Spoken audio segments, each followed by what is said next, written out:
পাঁচ বন্ধুর গল্প। একটা ছোট গ্রামে পাঁচজন খুব কাছের বন্ধু থাকত: সমীর, আতাউল, জসিম, পাপ্পু আর মহসিম। ছোটবেলা থেকে ওদের বন্ধুত্ব এতটাই গভীর ছিল যে গ্রামের সবাই বলত, 5 আঙুলে একটা মুঠো। সমীর সবচেয়ে বুদ্ধিমান আর শান্ত স্বভাবের। কারো কোনো সমস্যা হলে সবার আগে সমীরের কাছেই যেত।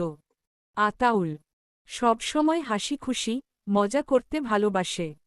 সে সব বিষয়ে রসিকতা খুঁজে পেত আর সবার মুখে হাসি ফোটাত।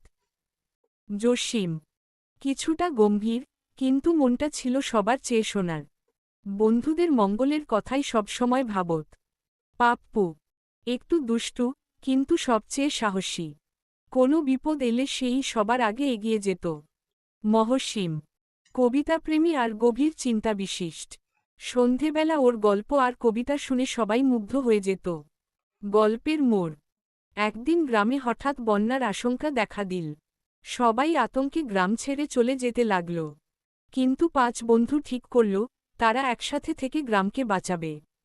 সমীর পরিকল্পনা করল, আতাউল সবাইকে সাহস দিল, জসিম কাজের দায়িত্ব ভাগ করে দিল, পাপ্পু সামনে থেকে নেতৃত্ব দিল আর মহসিম সবাইকে অনুপ্রাণিত করল। সবাই মিলে বাঁধ তৈরি করল, গাছ কাটল, মাটির বস্তা ফেলল, আর শেষ পর্যন্ত পুরো গ্রামকে বন্যা থেকে বাঁচিয়ে ফেলল। শেষ কথা। 5 বন্ধুর ঐক্য আর ভালোবাসা প্রমাণ করে দিল, বন্ধুত্ব থাকলে কোনো বিপদ বড় নয়।